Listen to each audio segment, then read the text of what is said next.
Where student athletes succeed on and off the field. You're watching NNPS TV.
Good evening. I would like to call to order the regular meeting of the Newport News School Board for Tuesday, October 21st, 2025.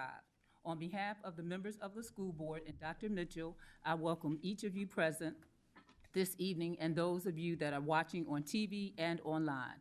A quorum is present to transact the business of the school division. And now I will call on Ms. Kyla Leggett, our student representative, to the school board to introduce tonight's student guest for the invocation and pledge. Good evening. We will begin tonight's meeting with the invocation and pledge to the flag. Here to do the honors is Andrea Elizabeth McKenzie, a 12th grade student at Warwick High School. Andrea, will you please come forward and tell us a little bit about yourself before you begin?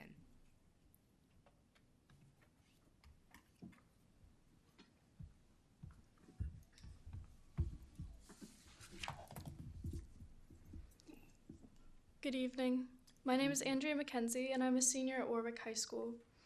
I'm a part of the Governor's Health Science Academy, New Horizons EMT program, and I am our Navy Junior ROTC's commanding officer.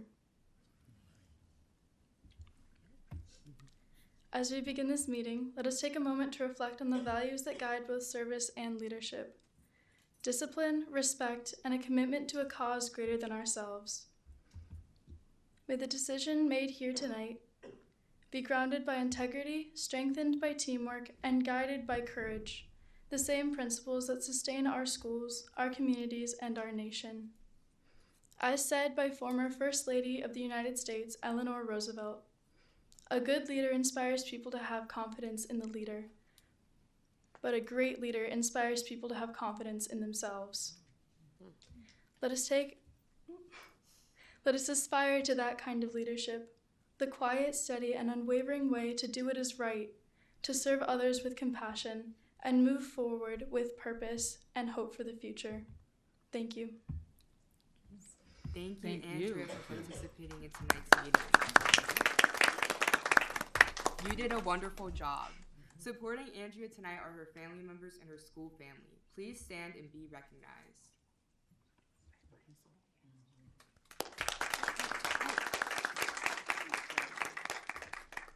Andrea, will you please guide us through the pledge?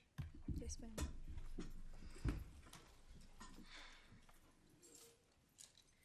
I pledge allegiance to the flag of the United States of America and to the republic for which it stands, one nation, under God, indivisible, with liberty and justice for all.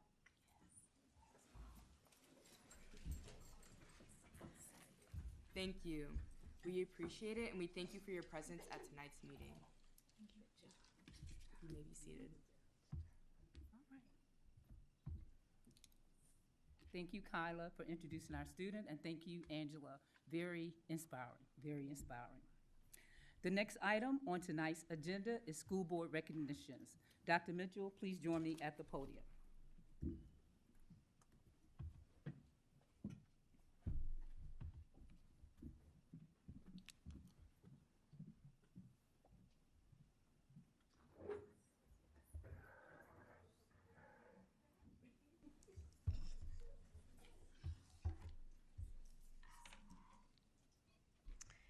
Good evening, Newport News. It is time for school board recognitions, so let's get started. Good evening. I have the pleasure of presenting this month's honorees, VSBA Academy Awards, and that's the Virginia School Board Association. Training and development are top priorities for the school board. As part of its collective effort to maintain effective leadership, the board has participated in numerous development programs, conferences, and workshops through the Virginia School Board Association and COSBA.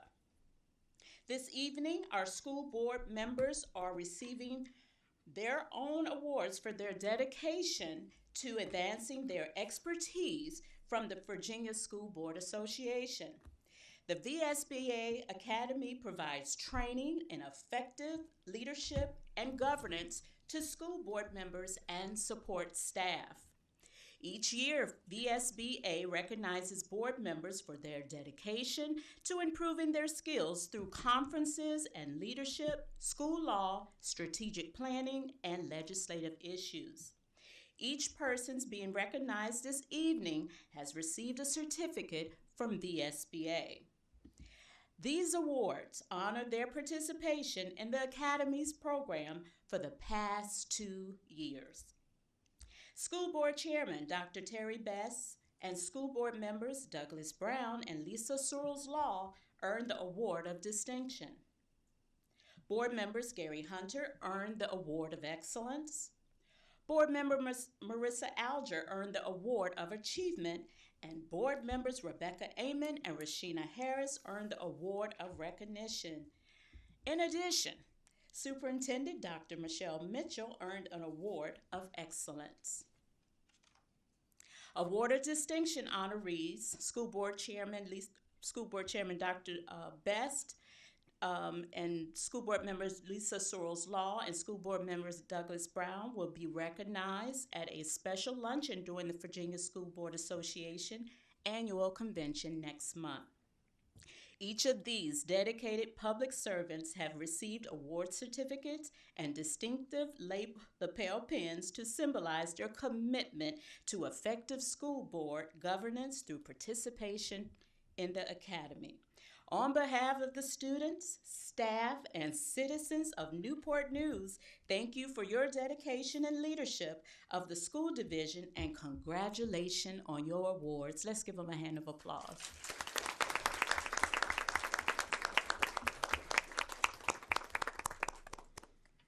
Awesome, awesome, awesome stuff. We're going to move on to the 2024-2025 Transportation Employee of the Year. You on the edge of your seats? Yes. Okay. All right.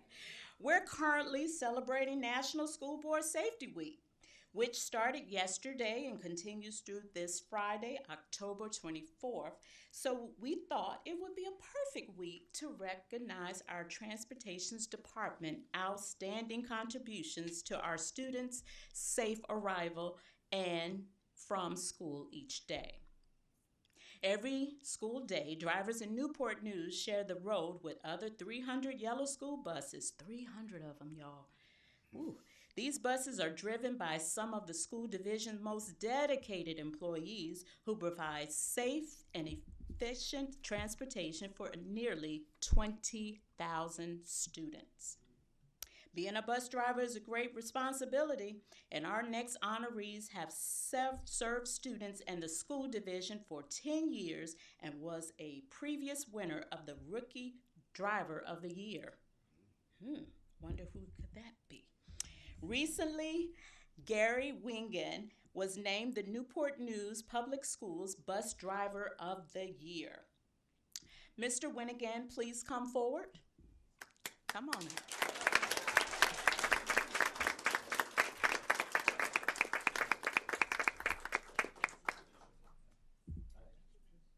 All right, I'm up here. If you all could remain, we'll go stand right next to Dr. Bass. Yeah. If you could all come, please remain up front while we take a group picture after I get everyone up front.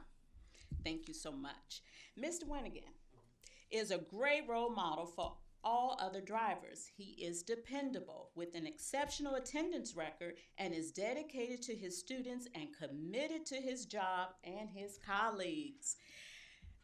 The criterion for the Bus Driver of the Year is stringent. Honorees must have outstanding attendance, excellent annual evaluations, and they must volunteer and maintain a great safety record. Mr. Winigan serves students who attend Heritage and Woodside High Schools, Crittenden and Gildersleeve Middle Schools, Riverside Elementary School, and Achievable Dream Academy. He is also a driver for athletes. Congratulations, Mr. Winigan.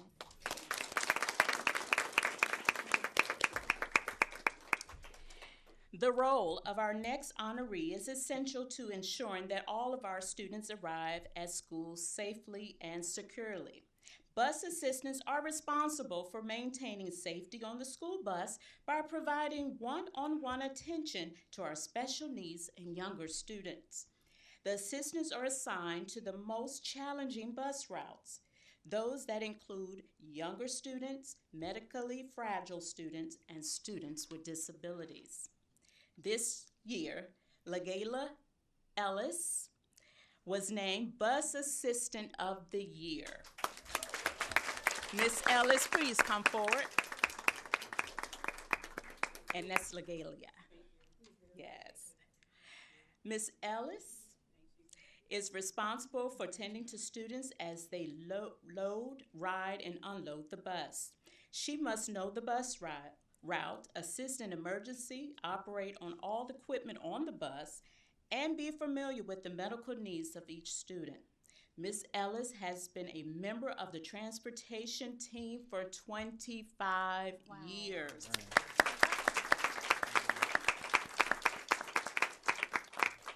She has outstanding attendance and has been commended for openly communicating with students, parents, and school staff. Ms. Ellis has earned excellent annual evaluation, and she maintains all her training and first aid certification. Congratulations on being named the Bus Assistant of the Year, Ms. Ellis. Awesome. Each year, the Transportation Department also recognizes a bus driver with 5 or fewer years of service with the Rookie Bus Driver of the Year award. Being a bus driver is a great responsibility, and our next honoree has served students and the school division for 3 years. Miss Angel Jefferson, please come forward.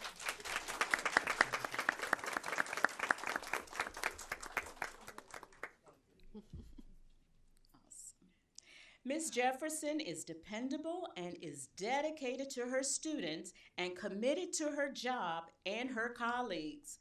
The criterion for Rookie Bus Driver of the Year is stringent. Honorees must have outstanding attendance, excellent annual evaluations, and they must volunteer and maintain a great safety record. Ms. Jefferson serves students who attend Woodside High School, General Stanford Elementary School, Discovery STEM Academy, and Greenwood Elementary School. She also serves as the key driver at General Stanford Elementary School. Congratulations, Ms. Jefferson.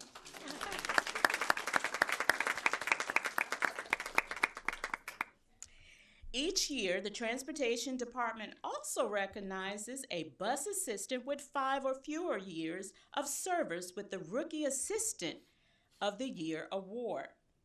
The awardee must have an outstanding attendance record and demonstrate extensive knowledge of special needs, bus equipment, and safety and emergency procedures. The Rookie Assistant of the Year is Rosa Ann de la Paz. She could not be with us this afternoon, but we do know that we need to recognize her for her service. Ms. De La Paz works well with her students and she understands their needs. She has had excellent annual evaluations and she maintains all the required training. She works well with all of her students, but she especially enjoys traveling with her preschool special needs students. She has been a member of the Transportation Department for 3 years. Ms. De La Paz currently serves as the bus assistant for students who attend Menchville and Woodside High Schools, Crendon and Passage Middle Schools, and Denby Early Childhood Center. Congratulations, Ms. De La Paz.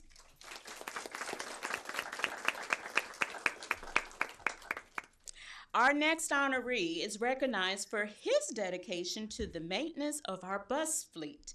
The Mechanic of the Year or Top Wrench Award recognizes excellence in attendance, punctuality, attitude, and work ethic. This year, Mechanic Alex Scholl earned this honor. Mr. Scholl, please come forward.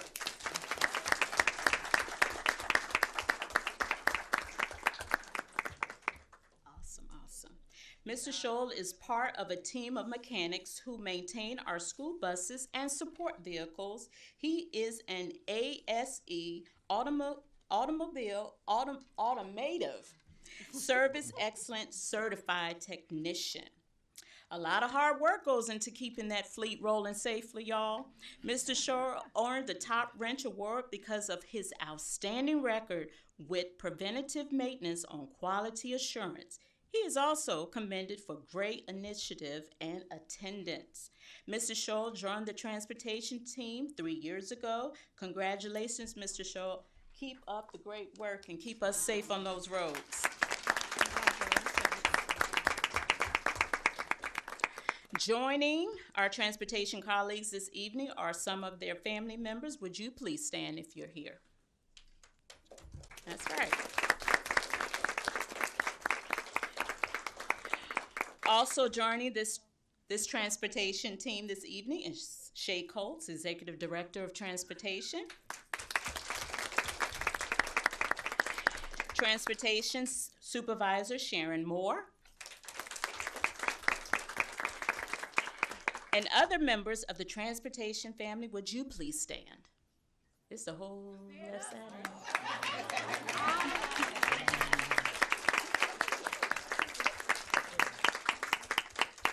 Thank you. So we're going to come to the middle and let's get a picture.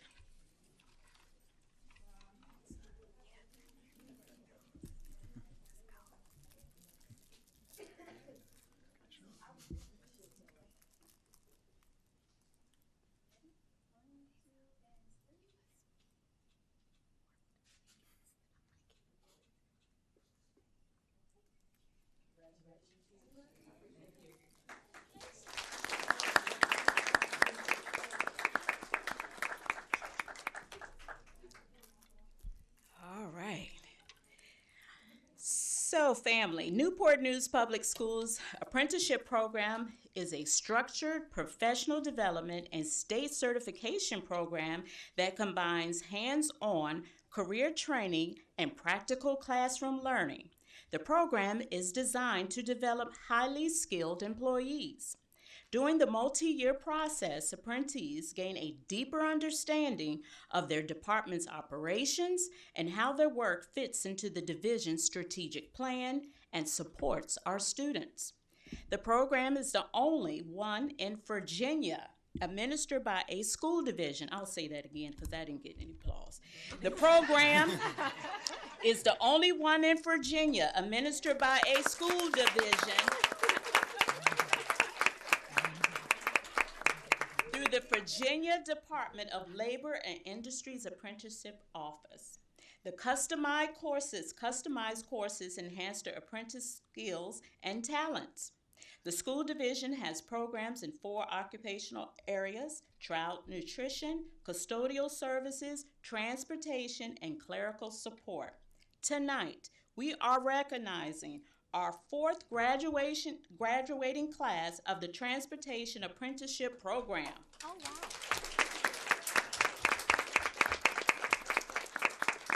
Our graduates will receive a certificate of completion and apprenticeship from the State Council.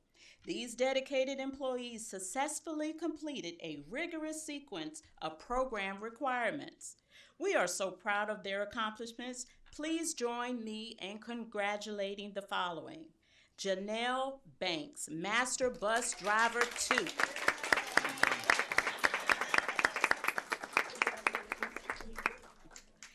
Brian Brock, Master Bus Driver 2. Tanya Brock, Master Bus Driver 2.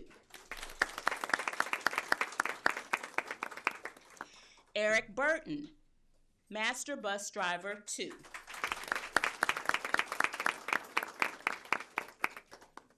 Javanna Carty, Master Bus Driver 2.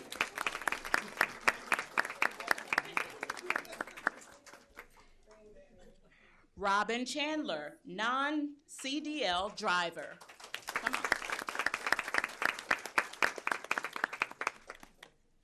Latoya Donovan, Master Bus Driver 2. Charge it to my heart.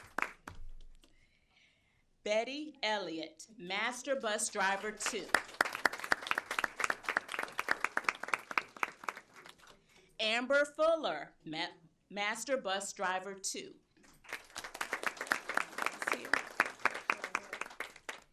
Candace Jones, Master Bus Driver 2.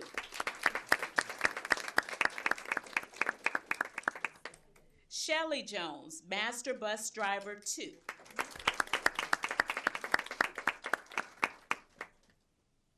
Alejandra Marshall, Master Bus Driver 2.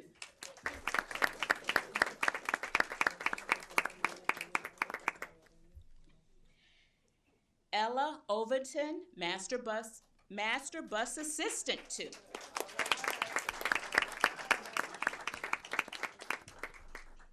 Shanika Robinson, Master Bus Driver 2.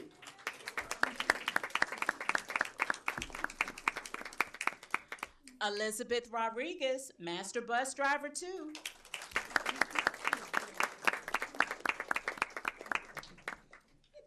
Tanya Thorpe, Master Bus Driver 2.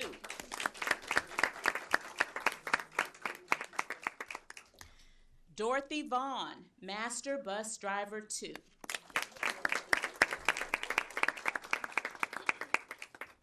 The transportation apprentices completed nearly 300 hours of classroom instruction in customer service, effective communication, English, math, Spanish, workplace technology, and leadership skills. In addition to 4,000 hours on the job training in bus routing and dispatch training and coursework that makes them eligible to take the test for National Association for Pupil Transportation Certification as a supervisor of transportation. Wow.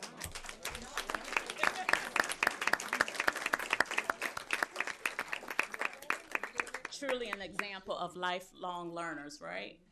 Again, please join me in another round of applause in our Transportation Apprentice Program graduates. That's awesome. And you're welcome.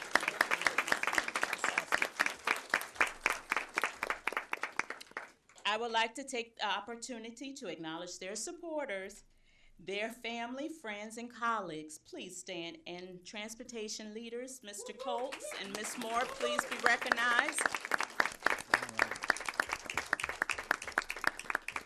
And we also want to recognize Dr. Yvette Smith, Executive Director of Human Resources, and Dr. Nina Ferris, Director of Human Resources, who oversees the district's apprenticeship programs. Thank you all for your support. We're going to get a quick picture. Y'all all come on in. We're going to get a quick photo.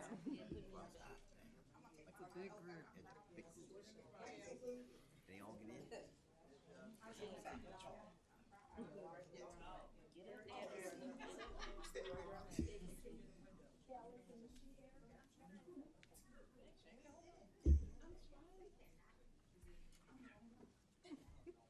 Right here.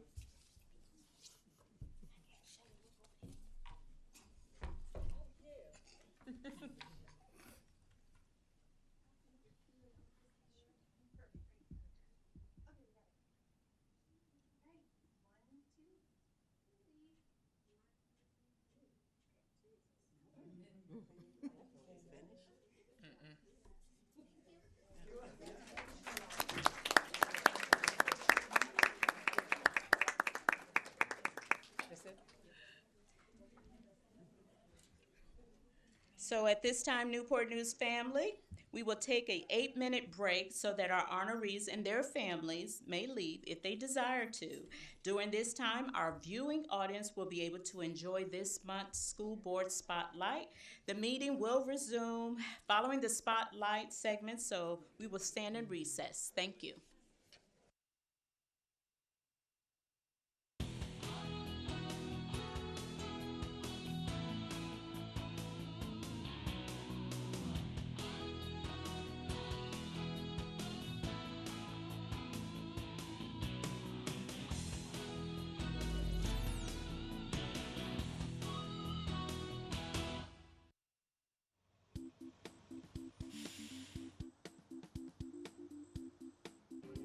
The Newport News Public Schools Transportation Department takes pride in offering safe rides to all our students. With drivers, schools, and families working together, we can ensure our students know the rules of the bus and stay safe every day. Getting to school safely starts as soon as we leave our homes. On the way to the bus stop, always walk along the curb or as far away from the street as possible. But be polite to your neighbors, especially those picky folks who always yell at you to stay out of my yard, you whippersnapper. Be sure to walk on the left side of the road facing traffic, not that side, your other left. That's right, I mean left. And keep your eyes open for moving vehicles on driveways or side streets. Rules. Why'd there have to be more rules? But rules keep us safe, especially at the bus stop. While waiting for the bus to arrive, stay out of the street and watch for traffic. Look, none of us are professional stunt doubles, so wait for the bus to make a complete stop before getting on. Enter the bus in a single file line, and don't forget to scan your student ID with your awesome picture and really bad haircut. Go directly to your seat, remain seated during the entire ride, and keep all body parts and property inside the bus. While you're at it, you probably shouldn't throw your friend's property out the window either. And definitely don't throw your friend. Make sure you listen to the bus driver's instructions so they can drive the bus safely. Remember, the bus is an extension of your school, so the same rules apply. No running in the hallways, wherever you are. Whether you're getting off the bus at school in the morning or going home at the end of the day, safety is always a priority. There's a reason they call it a bus stop. Wait until the bus comes to a complete stop before standing up. Again, scan that unflattering student ID when you get off the bus, so now your parents will know that you're almost home. If you have to cross the street, always cross in front of the bus where the driver can see you. And never, ever walk directly alongside or behind the bus. Parents, this is a team effort. It's your job to explain these safety guidelines to your children, especially the younger ones, like me, and also the teens, like my brother, who acts like he's not listening. And please remind them to not take rides from strangers and go directly home when the bus drops them off in the afternoon. Drivers, please keep your eyes out for those very obvious flashing lights. In Virginia, passing a stop school bus with its flashing lights activated and stop arm extended is illegal. All drivers must stop for a school bus approaching in any direction so that children can get on and off safely. And our buses have multiple cameras. Those hefty fines are not fun to pay. If you have any issues or concerns, please contact your child's school. Thank you to our drivers for transporting our most precious commodity, the students. Every day, our drivers do an amazing job. Keep up the great work and stay safe out there.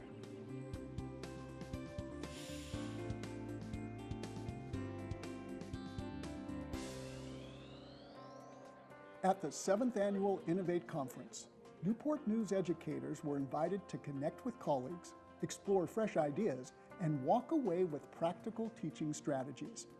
Held near the end of the summer at Woodside High School, the theme for this year's energizing conference experience was Intentional Teaching, Unstoppable Impact.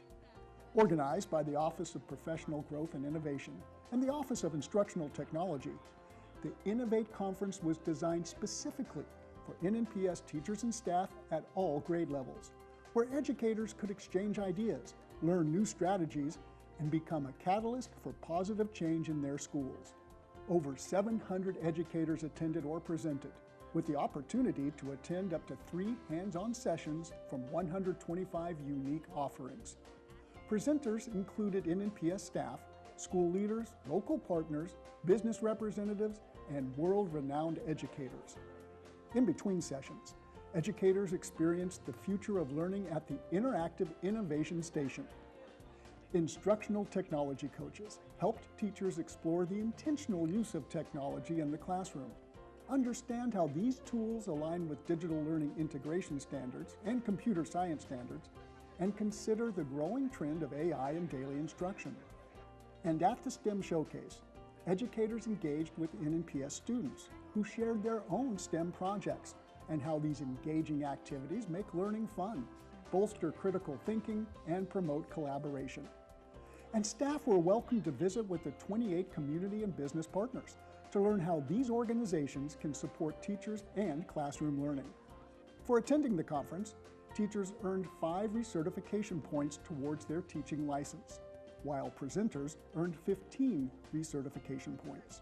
Through this impactful and student-centered learning experience, Innovate Conference brought NNPS educators together to energize instruction, elevate student engagement, and equip teachers as they develop lifelong learners. For over a decade, Books on Bikes Newport News has kept students engaged in reading through the summer months. Every week, teacher volunteers representing Discovery STEM Academy, Greenwood, McIntosh, Stony Run, and Yates Elementary schools could be spotted in neighborhoods delivering brand new books to students and families. Riding tricycles with containers of books, or driving in cars during rainstorms or intense heat waves, teachers handed out free books to any kid, no matter what school they attended.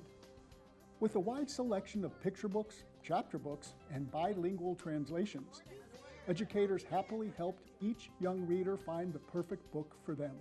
They also offered bookmarks, cold treats, and gift card rewards from local businesses to encourage consistent reading all summer long.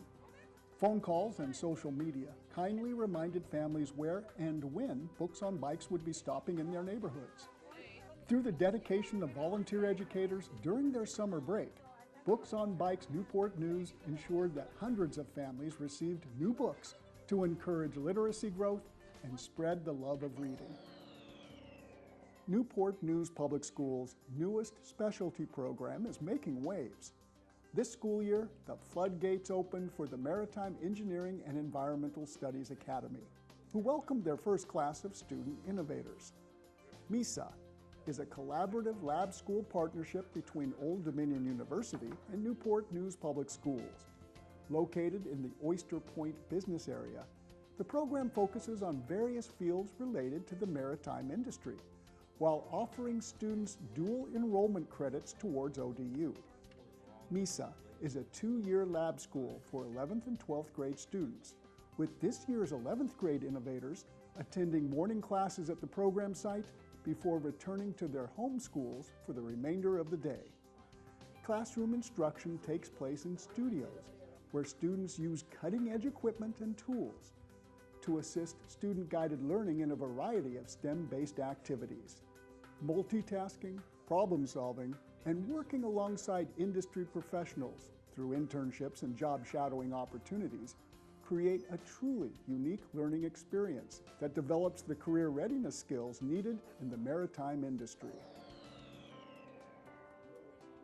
The high school experience is much more than the daily academics and cramming for tests. Clubs, after-school activities, and athletics help develop well-rounded students, provide new experiences, and create lasting memories for high school students. To help students find the perfect way to get involved in their school, each high school celebrated Get Connected Week. Youth development leads, activity directors, and athletic directors worked together to present each school's offerings throughout the week. Either during lunch or after school at back-to-school nights, students, teacher sponsors, and athletic coaches shared their clubs and sports with interested students who are focused on finding a sense of belonging at their school.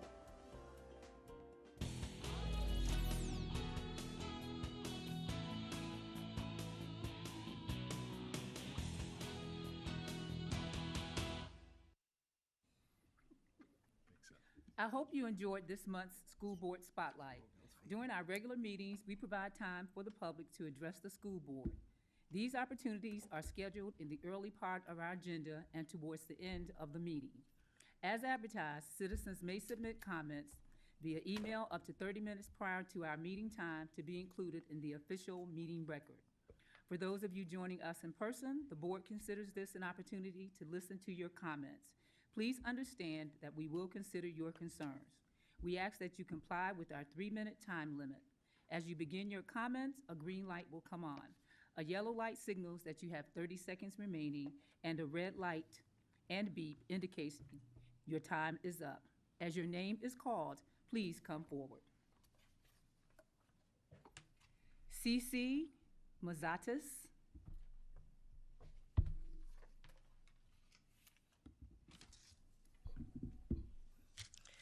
Good evening, Dr. Mitchell, Dr. Best, and board.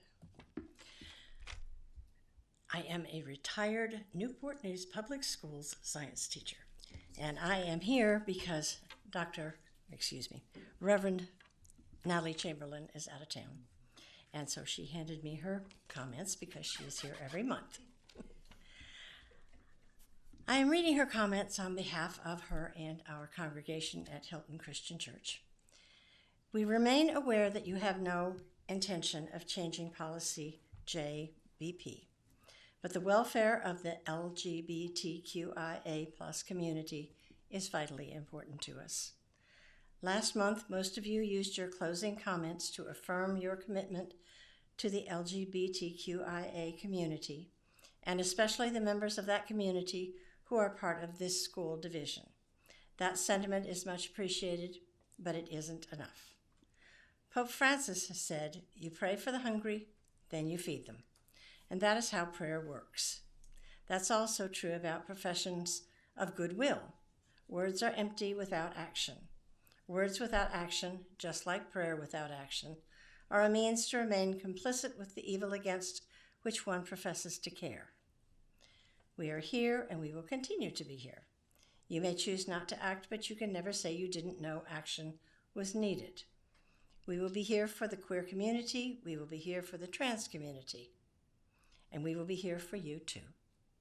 We're asking you to be courageous in the face of overwhelming reasons to stay silent, and we will be here for you too.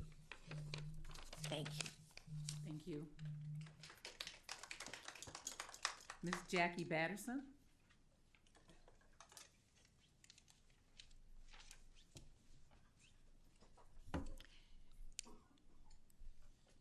Good evening. My name is Jackie Batterson, and I am a resident of Newport News. To begin, I would like to thank the members of this board who at the last month's meeting acknowledged what we have spent many months coming and speaking to this board regarding our transgender children and the procedure JBP. As I have said in the past, this school system has a decent policy in JB.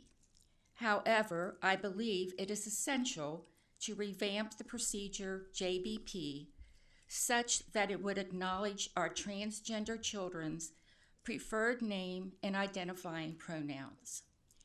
It would be freedom of speech to allow school employees to recognize our children's preferences. I have a habit of reading signs outside of churches when I pass by. Some have funny sayings, some are serious, and some have parables. However, a sign at a United Church of Christ had this message: if trans people bother you more than Nazis, then you need to reevaluate. At this time, we have a candidate here in the Commonwealth of Virginia who is running for the highest office in our state, who is using our transgender children as a cudgel to win votes. I feel that is immoral and totally unacceptable to use a minority to further your political ambitions. With this type of dialogue being spewed onto social media daily, it is more important than ever for the schools to provide a safe haven for all of our children. I will end with this. The reason speaking out is so important is that it lowers the perceived risk of those who are silent but have something to say. Your courage matters. Your words matter. Every voice is a key to unlock another's voice. Thank you.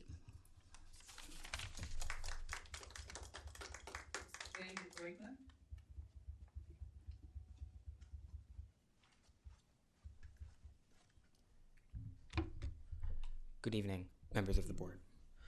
I'm here to support NNEA Red for Ed campaign for collective bargaining and support people working together to get everyone the standards they deserve. Dr. Graves has presented a resolution to the board, and as a deliberative governing body, I ask that it be scheduled for a vote on, or be placed on an agenda to be scheduled for a vote. Awards are nice, but even better pieces of paper are wages and contracts that protect the demands on people's time and the standards under which they can be expected to do them. Collective bargaining is a framework for ensuring this is adequate and will help schools meet the needs of getting students to school on time, at a predictable time, and in a reasonable amount of time. Similarly, procedure JBP does not reflect people working together. It reflects scapegoating a minority, and the bylaws is made that the official policy or statements by the board of the trans students are some kind of danger to the privacy of all students. The requirement for notification to opt out and the deference to the governor on athletics when that's not what's in the state laws as required to come down from the model policies, and the inability to allow counselors to hold sensitive information in confidence are things that should be changed in our procedures. Thank you. Thank you. Mary Voss.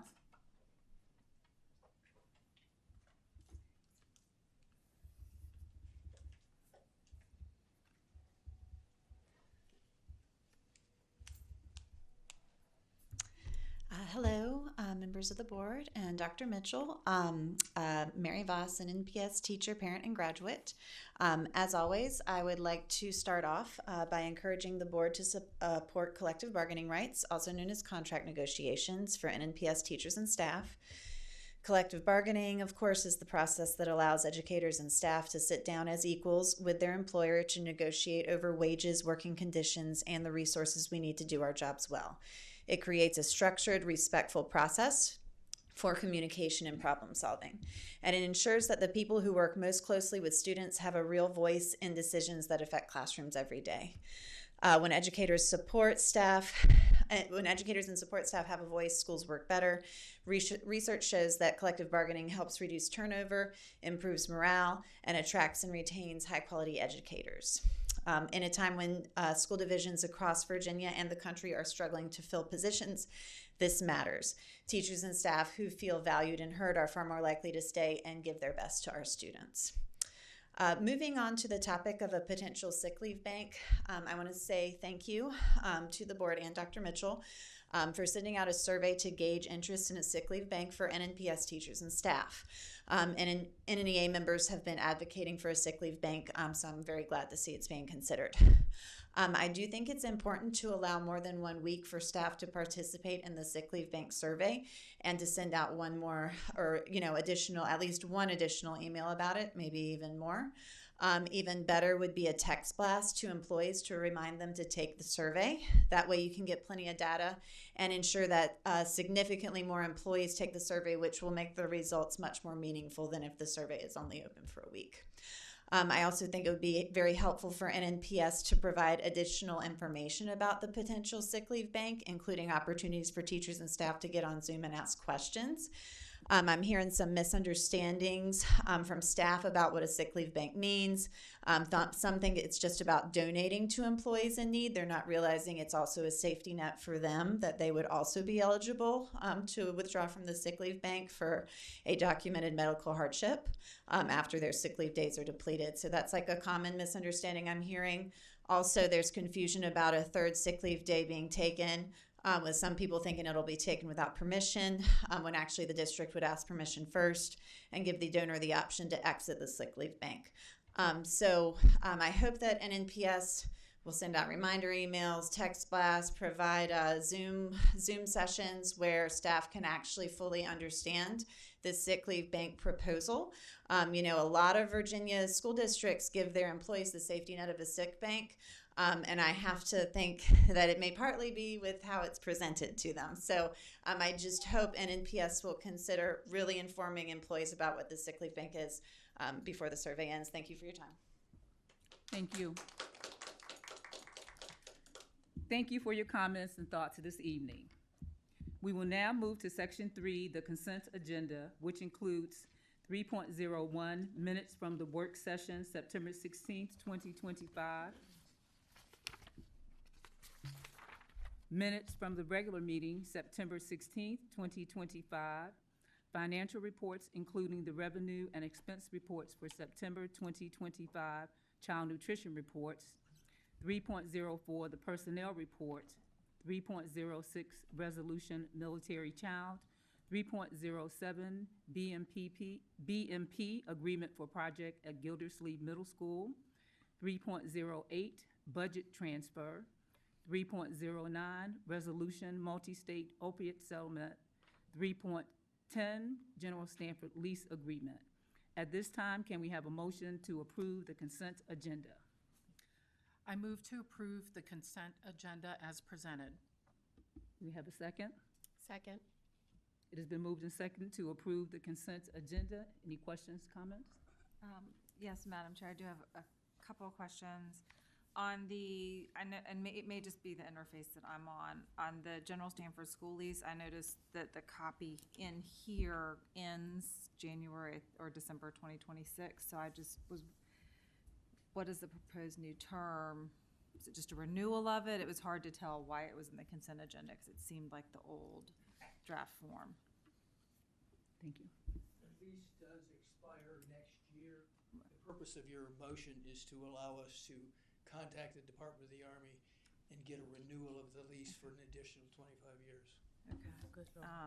And the second question on the EMP agreement at Gildersleeve, is that already, I would think it would be already contemplated. That was the solar panels, and this is in regards to runoff regarding the solar panels. It's a solar panel project, and there's a need to increase the BMP size. That requires us to have an stormwater agreement with runoff. the city. That's a city ordinance requirement. Okay. And is that contemplated in the budget or any budget shift allocations? Was that in the original project? Just want to know what we're getting into. I'll try to speak to that. Thank you.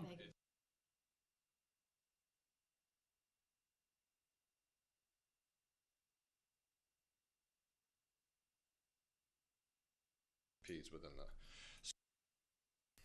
and it allows us to write off the city's MS4 permit, which is a municipal separate storm sewer system. So basically that's how we manage our stormwater runoff.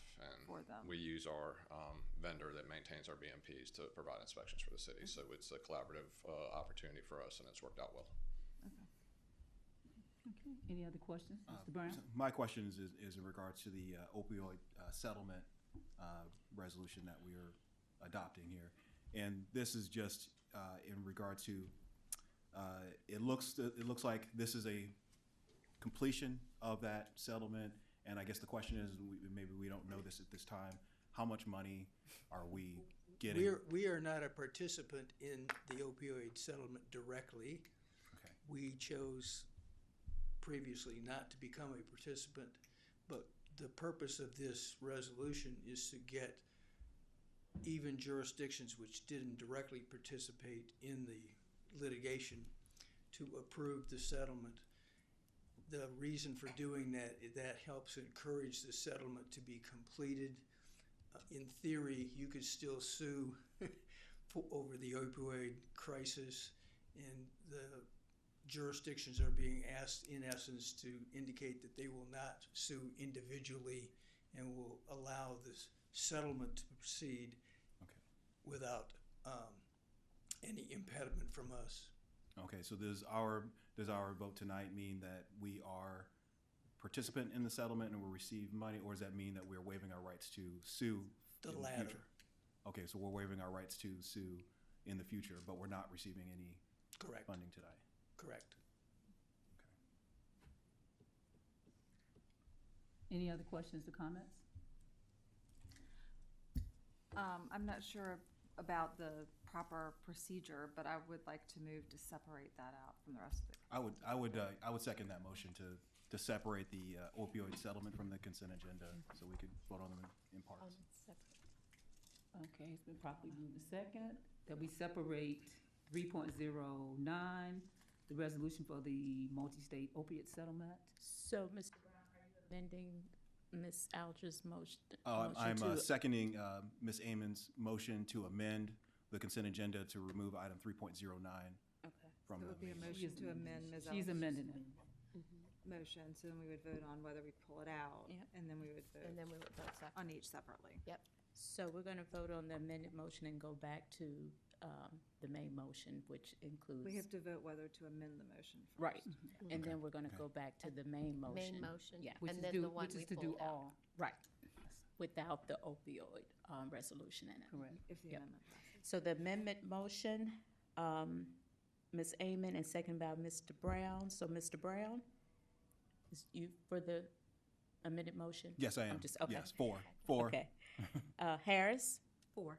Hunter? 4. Searles Law? 4. Alger? 4. Amon? 4. Best? 4. Motion carries 7-0. Now we're going to go back to the main motion, which was Ms.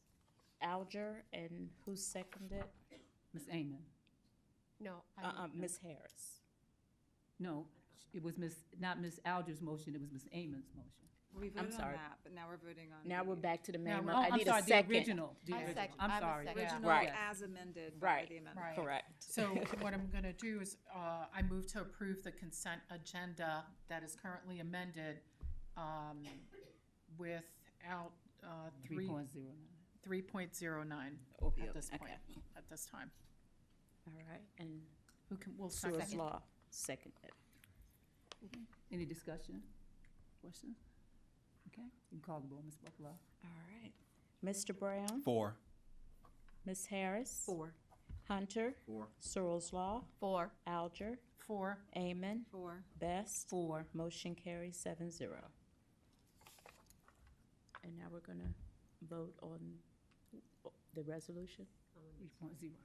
Okay, I'll motion for item 3.09, the resolution for multi-state opioid settlement. Nice second. Any questions, comments? I'll just make the comment, and I'm open to any other comments from the board, from the rest of the board.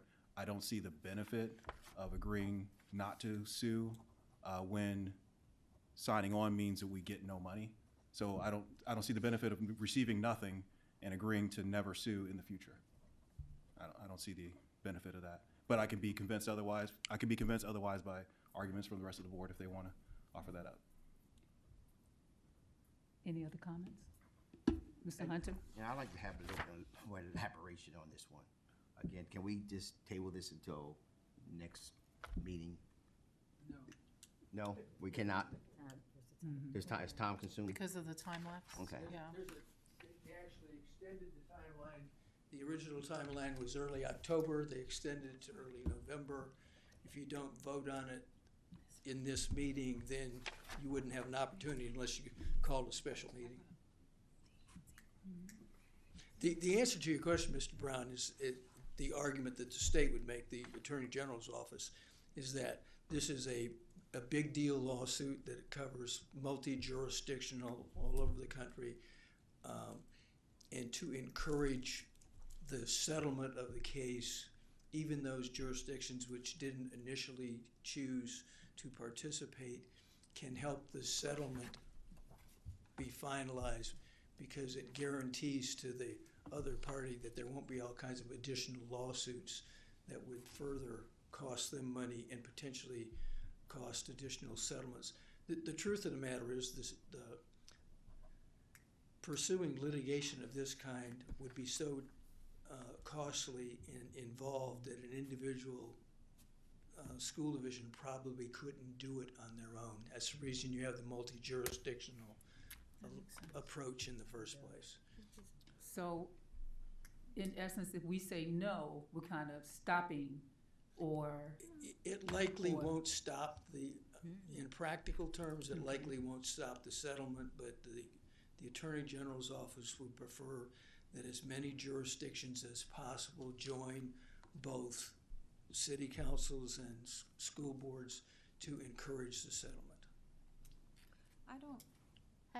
I don't recall why we didn't join in the first place, because I know it came up. Right. I don't either. I don't remember either.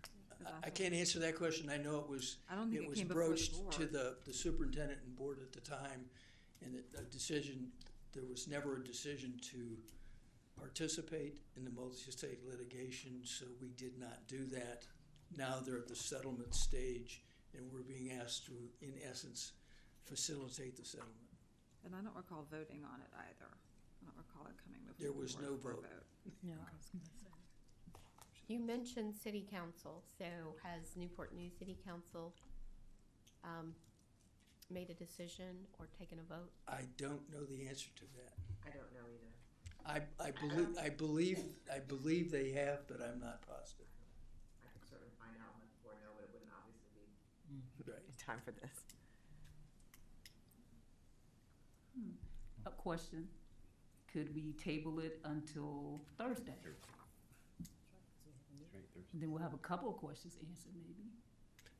As long as you call a special meeting and use this as an item for the special meeting, sure. So we have a meeting, we have to go into, do we need to call we have to just alter the agenda? Amend the agenda? The agenda, yeah. Yes, you've got 24 hours to call a special meeting and create the agenda, so the answer to that's yes. Okay. We have a motion, we need a motion to do Well, that? What happened? For the meeting on Thursday, because it's already posted, can they just amend it with that agenda item? Because it's already noticed for Thursday. It sounds like we have enough time to do Yeah. it. We have more than 4 I hours. believe as long as there's 24 hours notice, you could change the meeting and the agenda. Yep. So do we need a motion? No. Do we need a motion? Or How can do we do just, that? do we table it? Can we just do we need a motion, or can we just table it to our, A motion to add this to the Thursday meeting, is that what you're asking? or can we just Or table, can you just table it? table, And then table the vote? You can just table it and we'll figure out how to get it on the agenda. Yeah. Right. Do we vote on the Right. tabling or do we just table I it? think we just table it, right? Well, someone could certainly move to table it. And I I'll think make a by motion to consensus, you could That's fine. table the item. If you want to vote on it, that's acceptable as well. Okay, you wanna make a motion? Can I make and then I we'll move have that, it. We don't need it. I move that we table this, particular item until our 30th, October 30th. And Mr. Hunter, maybe I'll add, because I was the one who made the main motion, I will relent in the main motion and until Thursday. Can I do that? I will rescind my motion for Thursday. But do we still have to have something to put it on the agenda for Thursday? Yeah. Table, I'll second Mr. Hunter's motion, or I will. Okay, that's what I was, amend- okay. I will So withdraw it's my been moved motion. and Thursday the second 23rd, to not the 30th, that's too far away. 23rd? move 3.09 to the 30th. 23rd. 23rd. To the 23rd, I'm sorry, to the 23rd. Thursday. That's just Thursday. Mm-hmm. I think so. Is our meeting? Our meeting is in this location, right? Hines. No, it's at Hines. It's at Hines. It's still centrally Right. located. Because that You- still gives us you- 24 hours. Yes. Yes. Okay, so what I hear is a motion by Mr. Hunter, second by Mr. Brown to table agenda item 3.09 resolution, multi-state opioid settlement. Yes. Okay. All right. Brown, 4. Harris. 4. Hunter. 4. Searles Law. 4. Alger. 4. Amon. 4. Best. 4. Motion carries 7-0. Okay. So we'll move on. I've been on the way. Okay, thank you. And we will move to section action items. 4.01 FY 2027 to 2031 proposed capital improvement plan. Dr. Mitchell. Thank you very much, Madam Chair. Tonight, as you know, Rusty Fairheart has spent a little bit of time with you on the proposed CIP plan. He will give you an overview of it and a update, if you will, or a slight change with the request. We are asking, Rusty, correct me if I'm wrong, that they will also vote on this tonight? Correct. If you recall, the CIP outlines the division's facilities, priorities, projected timelines, and funding strategies for major capital projects. And so I'm going to turn it over to Mr. Fairheart. You've had the opportunity to review the updated version. It was loaded into board docs. And so, Mr. Fairheart, I'll turn it over to you. Good evening, Madam Chair, members of the board, Dr. Mitchell. I'd like to present to you the request your approval for the FY 27 to FY 2031 capital improvement plan. Essentially, you're familiar with what was proposed at the last work session, I'm sure. That's on the screen in front of us. The ask for the first year of the plan, FY 27, was for $187.8 million, with the two big budget items being the renovations at Warwick High School and Denby High School. As you're aware, a portion of the funding for the design and renovation at Warwick High School was approved for the FY 26 CIP, so we're requesting the second half of that appropriation so we can complete that project and get it underway. And then we have Denby design and construction, and the other items are there as well. Buses, we're trying to catch up with where we've been underfunded in previous years based on the rising costs of buses, so we can maintain our replacement cycle as appropriate. One of the items I will point your attention to is the Learning Cottage replacements, and that was for $25.8 million, and I'll share with you why I am pointing that out as we move forward based on feedback that I received from you all at the work session. The total for the 5-year CIP is $359.3 million. So moving forward to what's being proposed to you tonight based on your feedback last month, based on your guidance, we've lumped the Learning Cottage replacements as a safety and security item. and we pushed all those costs into the current fiscal year. That's FY27. So you can see that total rose to $28.2 million. The total for FY27 at this point is 2012.2 million dollars, excuse me, and the total has not changed for the 5-year cycle. We've just moved those expenses and requests up to the current fiscal year, and everything else has remained consistent, and those numbers for learning college replacements have disappeared in the end years of the budget. So with that, I'll take any questions that you may have or comments at this point. Questions, comments? Being none, at this time, we'll have a motion to approve the 2027 to 2031 proposed capital improvement plan. I move to approve the 2027 to 2031 proposed capital improvement plan. Second. Okay. Any questions? Comments? Ms. Oslin? I just want to make a comment that we didn't come to this point lightly with the capital improvement plan, and I just really appreciate your team giving us, the full display of what we've done in the past. That was important, and where we are, where we need to go. And I just enjoy working with a group of individuals who has gotten to the point where we ask for what we really need, because there was a time that we didn't do that. And we know that, money is tight, and our city is doing the best they can, by all of us. But I am just really proud that we were able to really present what we need at this point. Any other comments? Questions? Okay. Ms. Buffalo, call the roll, please. Brown. 4. Harris. 4. Hunter. 4. Searles Law. 4. Alger. 4. Amon. 4. Best. 4. Motion carries 7-0. Thank you. Thank you. We'll now move to 4.02, personnel actions. Dr. Mitchell. Thank you very much, Madam Chair. Tonight, I'd like to make a recommendation for Mr. Dwight Durham as the Director of Financial Services here in Newport News. He currently has a Master's of Business Administration from the College of William & Mary, and he also currently works in a neighboring district as a Chief Financial Officer and has worked in a variety of other financial positions in several divisions in our locale. He brings experience with him, and we've had a conversation where sometimes it's nice to have someone that comes that has experiences from other divisions, because we get to learn from others. And so tonight I am making a recommendation for Mr. Dwight Durham to be the Director of Finance. Thank you, Dr. Mitchell. Any questions, comments? Madam Chair, I make a motion to approve the personnel item as recommended. Thank you. A second? Second. Again, any questions, comments? Ms. Buffalo, call the roll, please. Brown. 4. Harris. 4. Hunter. 4. Searles Law. 4. Alger. 4. Amon. 4. Best. 4. Motion carries 7-0. Thank you. We will move to section 5, reports and information, 5.01, new and revised policies. Dr. Mitchell. Thank you very much.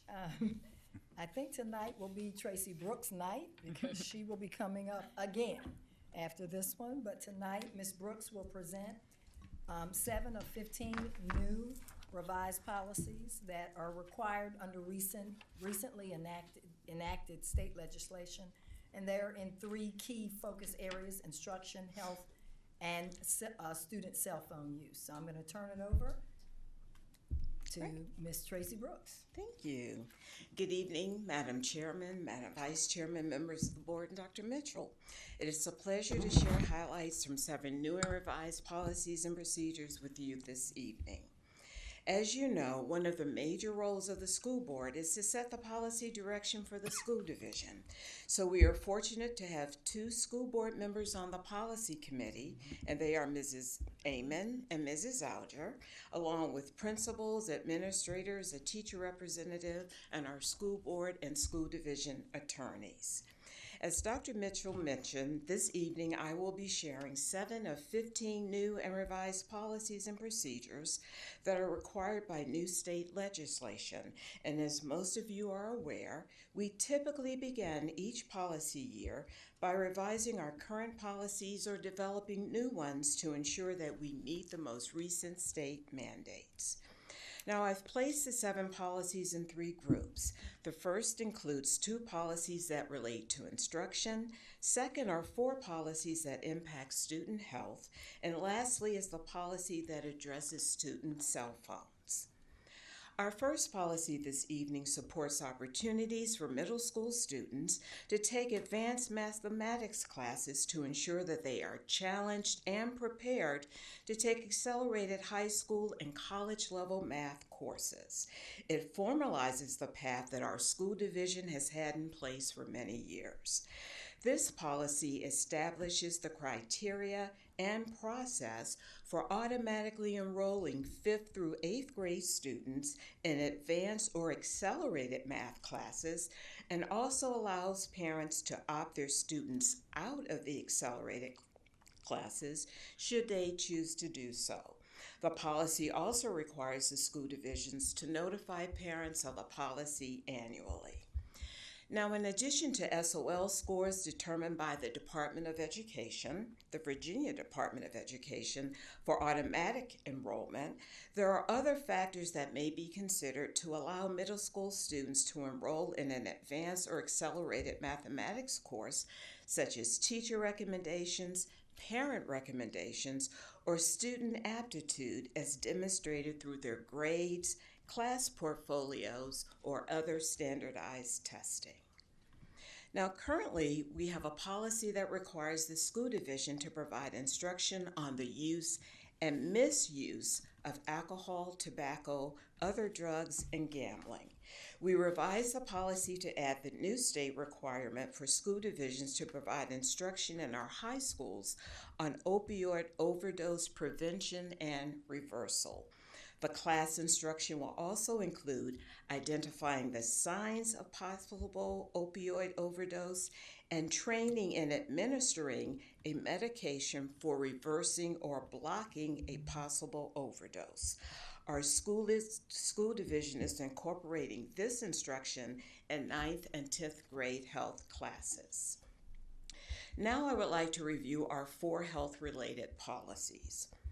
Our school division conducts several required safety drills throughout the year, from fire drills and lockdown drills to school bus safety drills. Under state law, now every school staff is required to conduct at least 1 sudden cardiac arrest drill on school grounds each year. However, our school division is requiring school staffs to practice responding to sudden cardiac arrest a minimum of twice a year after school hours. Our next policy addresses medications that staff or students may administer during the school day, and we're adding 2 new state requirements to the policy. The first requires that at least 1 employee in every school be trained and available at all times to administer an opioid reversal or blocking medication to someone experiencing a possible overdose during regular school hours. The second requirement allows secondary students with a condition causing seizures to carry their seizure rescue medications with them during the school day at school-sponsored activities or on a school bus or other school property if their parents have submitted a seizure management action plan to the school nurse, which includes written consent from the parent and written approval from the student's primary care physician. Our next policy is new and requires notification of a school-connected student overdose.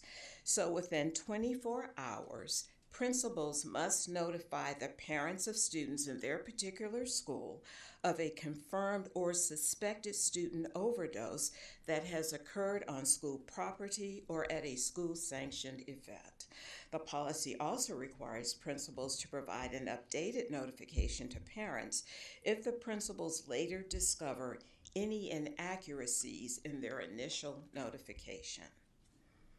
Now, over the past few years, our temperatures have been increasing worldwide.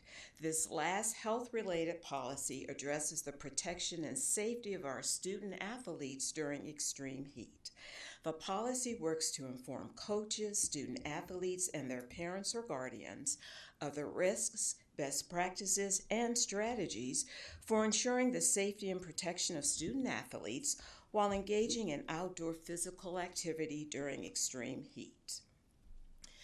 The procedure to the policy uses heat guidelines from the Virginia High School League for practices and games. The guidelines include 5 tiers based on heat or humidity levels, beginning with the first tier for the lowest heat or humidity level, requiring special safety and protection precautions, and advancing to the final tier for the most severe heat or humidity level, when all outdoor athletic practices and games will be canceled. My last policy this evening addresses the use of cell phones by students.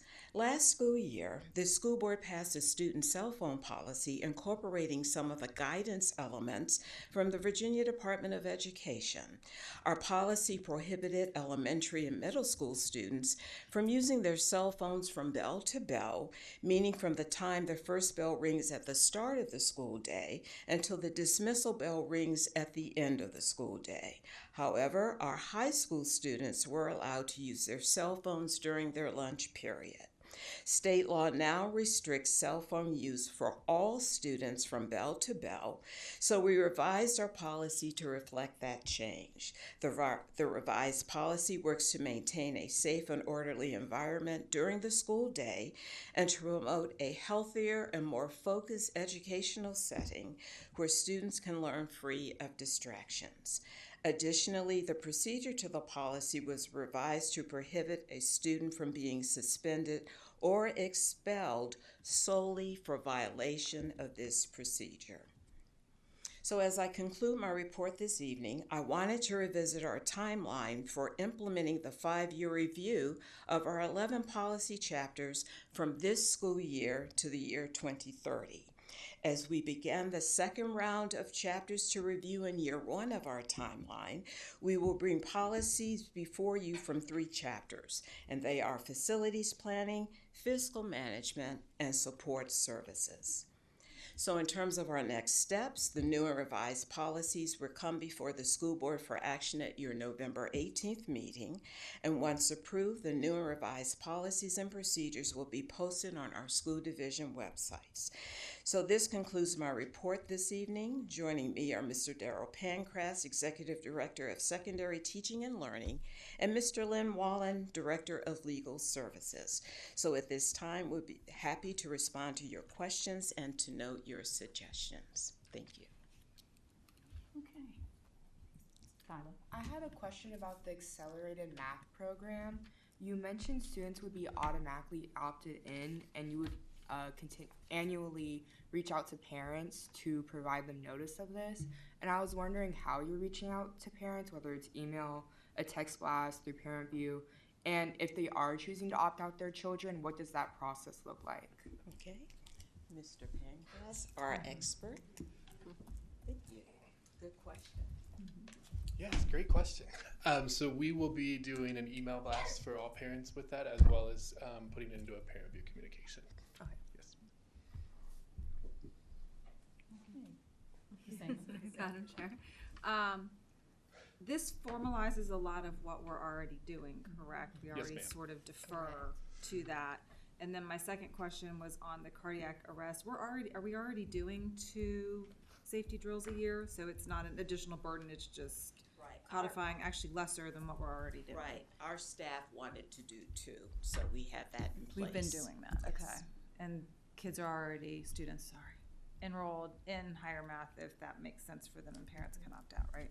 Yes, ma'am. We've actually, before the state even put this into place, we have had a lower scaled score on our SOLs that we've already been enrolling students in advanced math even before this was in place. Yes, ma'am. Sorry to circle back to my question, but I don't know if you answered the what does the opting out process look like for parents? I apologize about that. You're right. You did ask that part. So they will receive the letter confirmation saying that their student is there, and then they will communicate with the schools based upon that letter to counseling. So then counselors could make the adjustment in the schedule based upon their preference. Okay, thank you. Mr. Brown. All right, yeah, Christmas came early for me.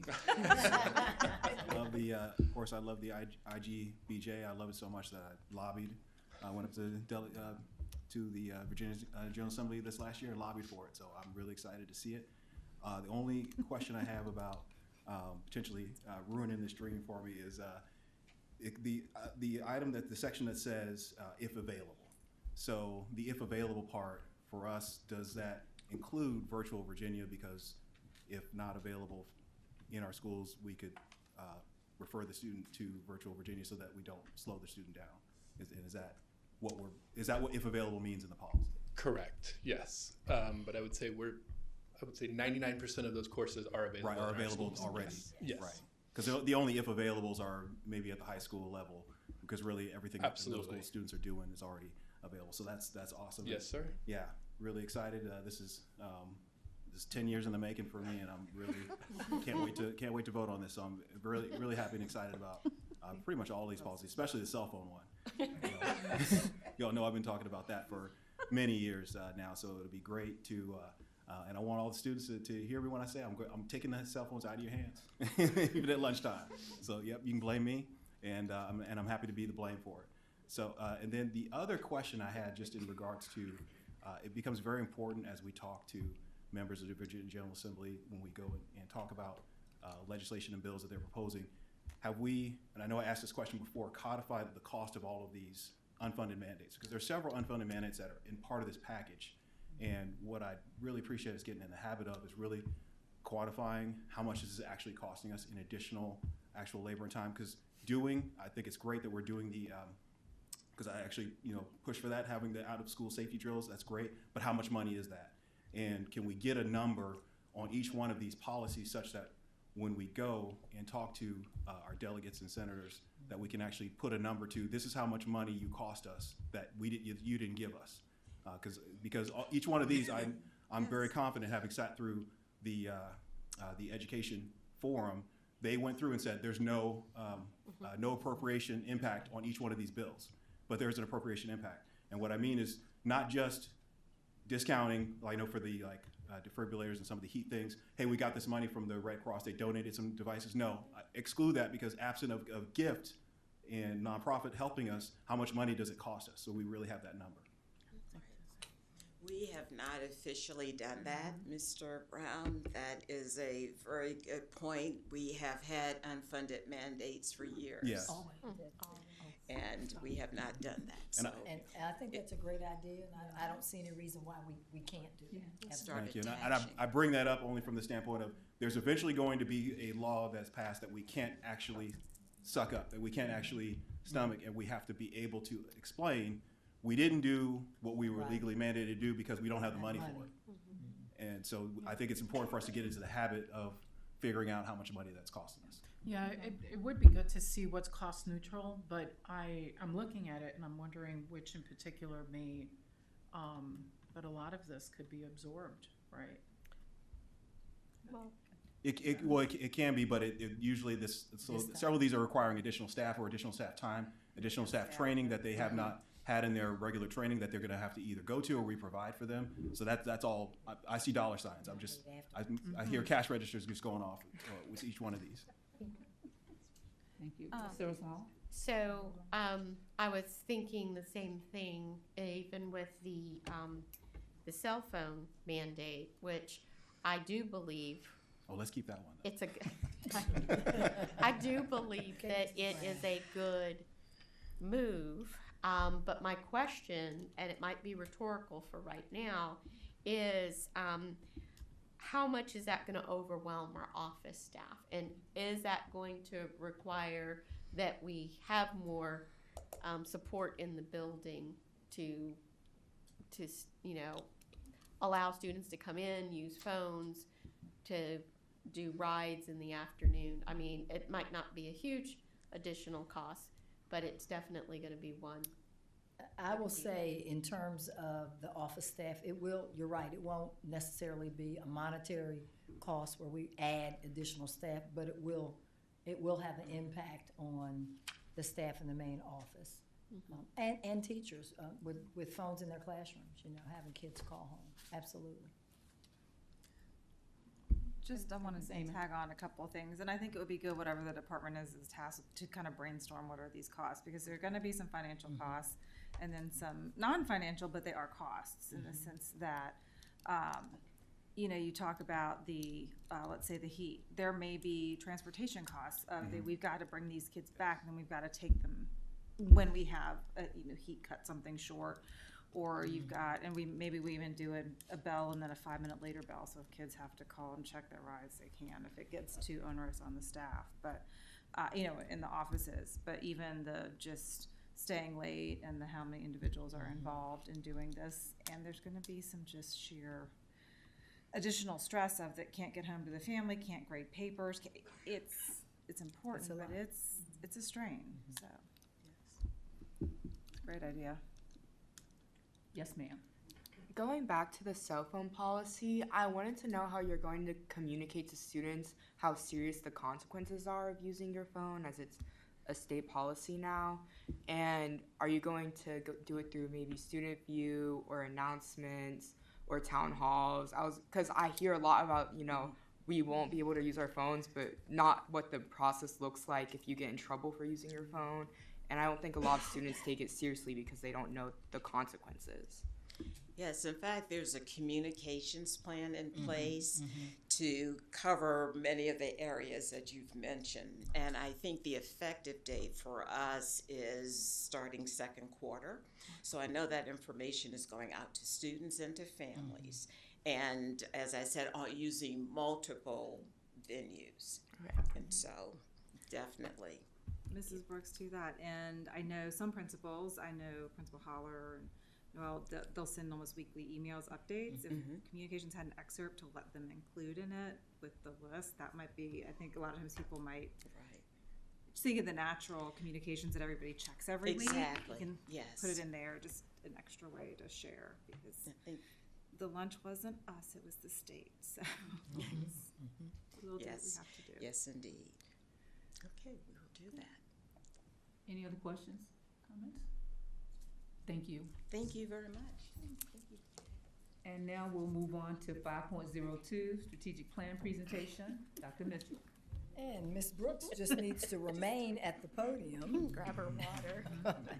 And so tonight, we will present the Elevate 2030, Empowering Every Student. As we have worked through this plan, we see it as a bold step forward for our school district as we are trying to chart out our next 5 years. So Ms. Brooks is going to provide tonight's presentation. Thank you, Dr. Mitchell. Good evening, Madam Chairman, Madam Vice Chairman, members of the board, and Dr. Mitchell.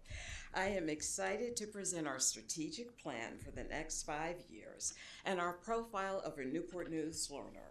With the involvement of hundreds of participants, including our families, school division staff, and our community, we now have what we believe is an ambitious plan, innovative and inspiring plan for the future of Newport News Public Schools. I would like to begin this evening with this quote from our superintendent that embodies our shared purpose and collaboration. And it reads, "Together we are building momentum for lasting change, and elevating every learner every day." When we began this process, we knew that a successful plan would require us to partner with our school division family and the community at large. So we formed a strategic plan steering committee consisting of a broad representation from across the peninsula that provided input in developing the framework for both our 5-year strategic plan and our profile of a Newport News learner. So starting in February of this year and throughout the process, steering committee members played a key role by providing invaluable insights and perspectives, ensuring that our strategic plan reflected the collective aspirations and priorities of our entire community. The committee members also solicited feedback from their larger group of constituents, resulting in a more robust and inclusive process. Now, there were multiple sources of engagement throughout the strategic planning process, with feedback and data points from the community through 13 stakeholder focus groups, over 1,000 survey participants, and 3 school board member workshops. And fortunately, with this board's direction and leadership and the community's input, we finalized the school division's mission, vision, and core values and developed the 5 goals that form the foundation and priorities of our strategic plan and the profile of a Newport News learner. And now I would like to share our mission, vision, and core values, followed by the 5 strategic plan priority or focus areas with the school board's goal under each priority. Our guiding principles that anchor all we do are our mission, vision, and core values. Our mission is to cultivate and empower every student's potential through high-quality instruction, personalized support, and strong relationships. Our vision is elevate, empower, 1 NNPS.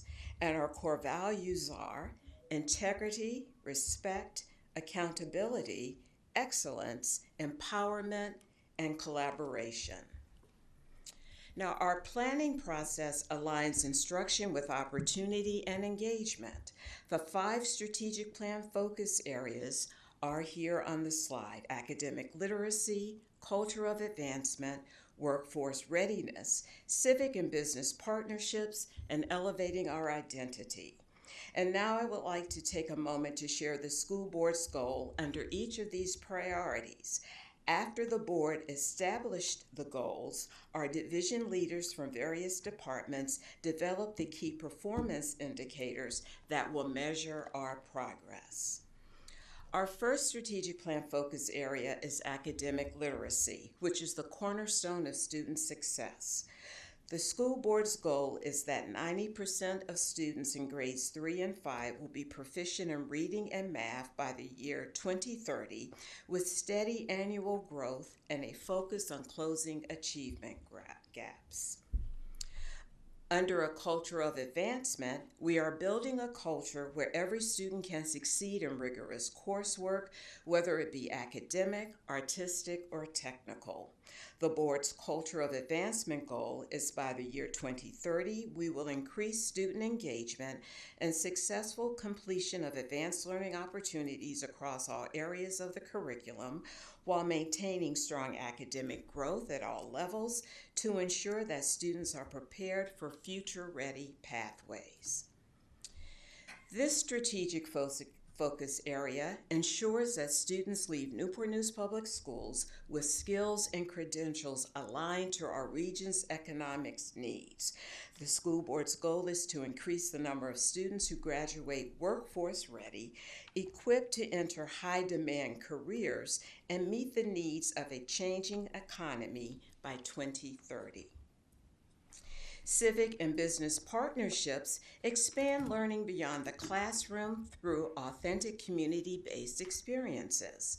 The board's goal is that all students in grades 6 through 12 will engage in real-world learning experiences that connect them to their communities and prepare them for future success by the year 2030. The last strategic focus area is elevating our identity. We will be amplifying the school division's story to build greater pride among students, staff, and families. The school board's goal is that by 2030, Newport News Public Schools will strengthen the division's image through consistent storytelling, elevating community pride, and celebrating student and staff success. And now I would like to share our Profile of a Learner and Newport News graduate, which focuses on the following 6 attributes that this school board determined our students should possess. Our students will be academically prepared, emotionally intelligent, a leader, reflective, innovative, and resilient. And now I would like to take a moment to speak very briefly to each of these. In being academically prepared, our students will be literate and workforce-minded, ready for future endeavors. Using emotional intelligence, students will navigate life and relationships with empathy and self-awareness. Our students will lead with purpose, influence, and integrity beyond the classroom. As reflective learners, our students will think critically to grow and make meaningful life choices. Our students will be innovative, solving problems with creativity and a future-focused mindset. And lastly, being resilient will allow our students to respond to challenges and demonstrate self-directed learning. As next steps, we will share copies of the draft strategic plan with board members this week for your review and revision, and then the plan will come before you as an action item at your November 18th school board meeting. Following your approval, we will develop a communications plan to increase public awareness of our course for the next 5 years, launch the strategic plan this fall with staff, initially at our general administrative staff meeting in early December, integrate plan elements into the curriculum by making meaningful connections for students that are rigorous and engaging, and create an implementation committee with the staff leads for each focus area to implement the action steps and measure our progress using the key performance indicators, which will be reported to this school board quarterly. So in closing, once again, I would like to thank all who helped shape Elevate 2030, from our students, families, and staff, to our community, business, government, and faith partners. I would like to leave us this evening with our vision: elevate, empower, one NNPS. So we thank you for the opportunity. Thank you. We thank the community. Any questions? Just excitement. Thank you for all your hard work. Yes. We do appreciate it because it looks like a lot went into it, and we really appreciate it, and thank you for pulling it together. Thank you very much. It was definitely a community effort.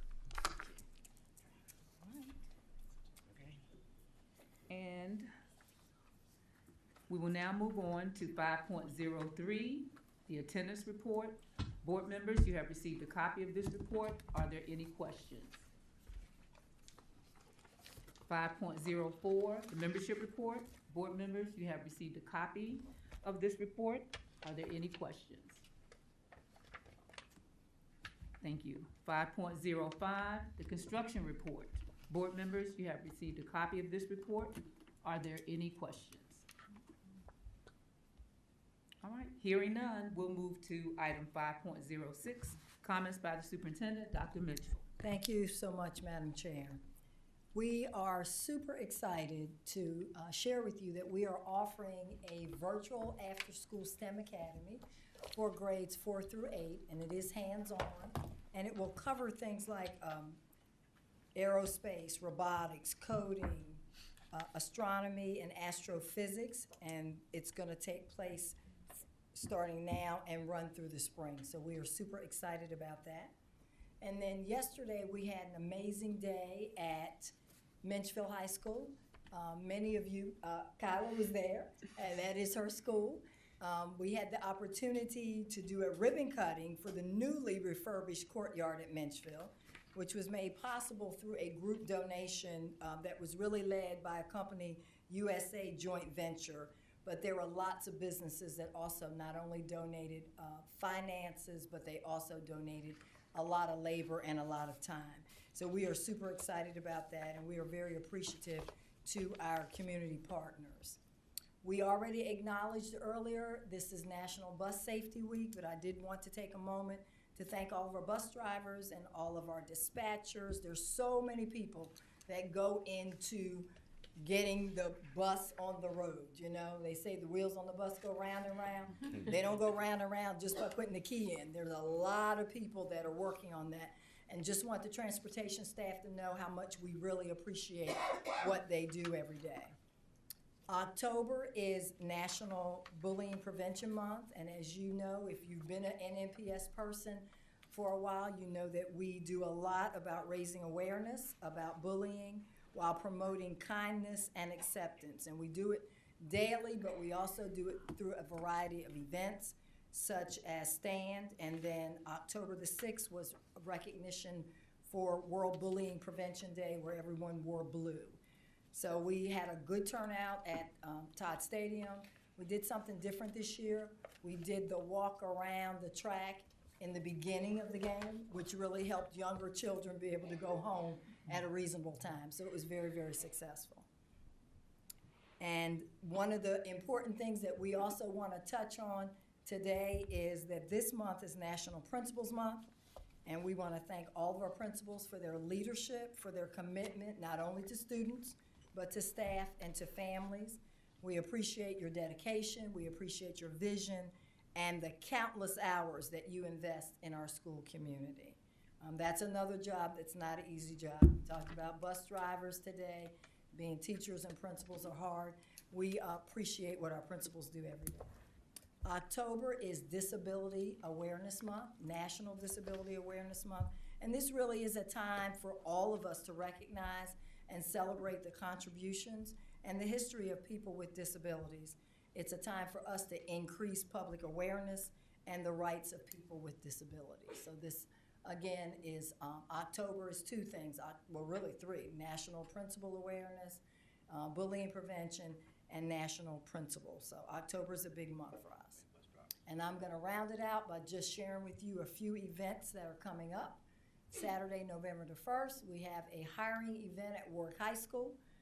So if you are interested in working for Newport News Public Schools in a variety of capacities, oftentimes people think the job fair is for teachers only, but there are lots of positions that you can apply for. And Monday, November the 3rd, can't believe it, it is the end of the marking period. Can you believe that, Kyle? No. It has flown by. It has flown by, but it is the end of the marking period. So students, if you have outstanding assignments, let's get everything turned in. And then Tuesday is the e-commute day, work day. Still a work day, teachers who are sitting out here, but it is a commute day. Students do not report, and our staff will work from home. We do have elections. They use our building, so our staff is able to work from home. And then Wednesday, this is more for parents than it is for students, Kyla. Wednesday, report cards are issued. That's important for parents to know. Kyla, that's for your mom to know your report cards. Okay, and that ends my comments. Thank you, Dr. Mitchell. We will now move on to item 6, another opportunity to hear from the public. Are there any additional cards? No, ma'am. Okay, thank you. We will now move on to matters by the school board, and we will begin with our student representative. Thank you. The SAGE students have been selected for this school year, and later this week I'll be meeting with Dr. Mitchell and Mrs. Brooks to plan the agenda for our first meeting, which will be held on Wednesday, October 29th. We're looking forward to a really, really exciting year. Additionally, the ribbon cutting ceremony for Mitchell's new outdoor learning center took place yesterday. I'd like to take a moment to thank the Newport News community, staff, and partners for their dedication to continuously providing students with new and exciting opportunities.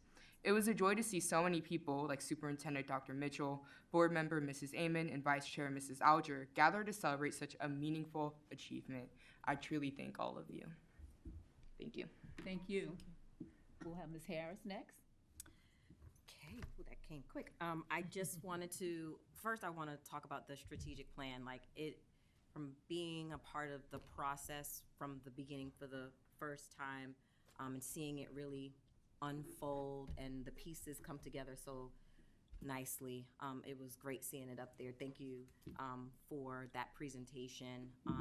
Really proud of what the collective was able to come up with, and I'm ready to push the mission forward. You know, empower one NNPS. I just think it's perfectly woven together. I also too wanted to thank my colleagues for attending with me at the Honorable Dr. McKinley Price street naming ceremony that took place on October 3rd.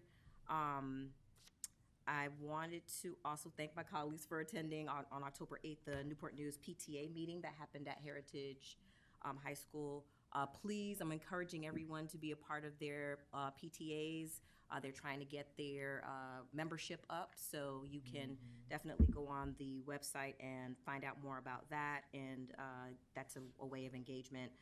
October 5th was National Coaches Day, so all of our coaches on all of our fields across the division, I just wanted to shout you out too. It's a lot going on in October, but thank you for those coaches, those extended mentors and leaders that help our students excel and grow. I also too wanted to bring attention that there's notices went out for Junior National Honor Society. Help your kiddos get through those packets so that they can be recognized, and make it a big deal because it is. And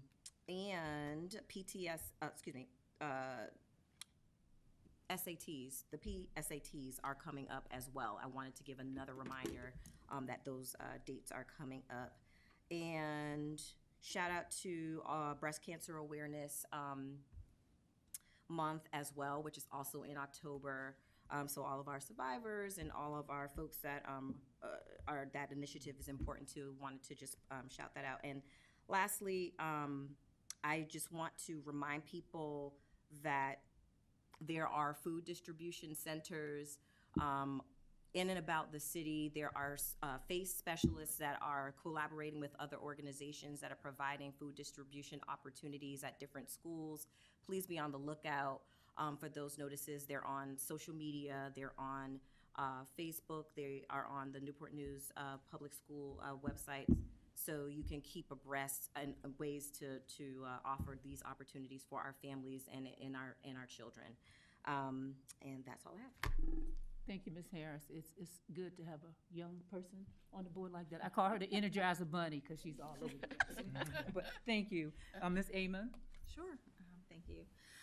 Just a couple of things, and Carla kind of took some of the wind out of my sails. The ribbon cutting was a great event, and since maybe some people watching who are in here aren't as aware of it, I wanted to share a little bit about sort of the genesis or the reason behind it. It wasn't just Mitchell decided to redo its back courtyard. Those that live in the area may have seen all the at Riverview Farm Park, and that is a project by HRSD called the SWIFT Project. And though it's not something they have to do, but it's something they've chosen to do, which I think is really neat.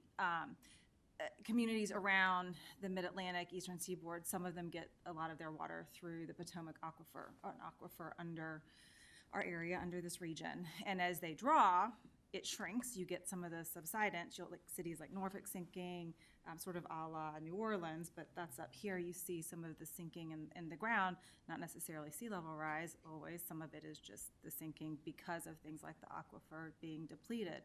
So that system is a way to take wastewater that would normally be released into the river, so it's very treated, already treated it even more to be able to inject it into the aquifer to replenish it, to hopefully preserve that. But it's been a big inconvenience. It was a big project, so the companies or contractors that were involved wanted to do something for the local community, and they picked Minchville, they're right there, and pulled together a lot of donations and resources to redo that. So it was just a great opportunity to meet them, see the new learning area and courtyard at its end and its completion, and just make those connections and see them giving back to the community. So that was it was neat to see those two things tied together. They will also Mitchell will have its homecoming parade is coming back, 9 a.m. on Saturday. If you're driving by, take a look.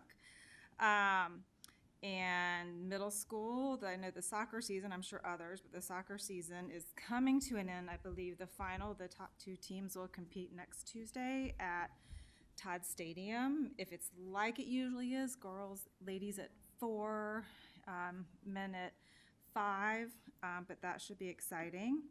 And then we all are, I'm sure everyone's seen the notice, but we're all going to be having a community meeting to learn more about transportation options and buses and zoning and magnet schools. So if you're interested in that, come check it out, or see any notes or information that comes out of that. I'm really excited to learn what we have to learn.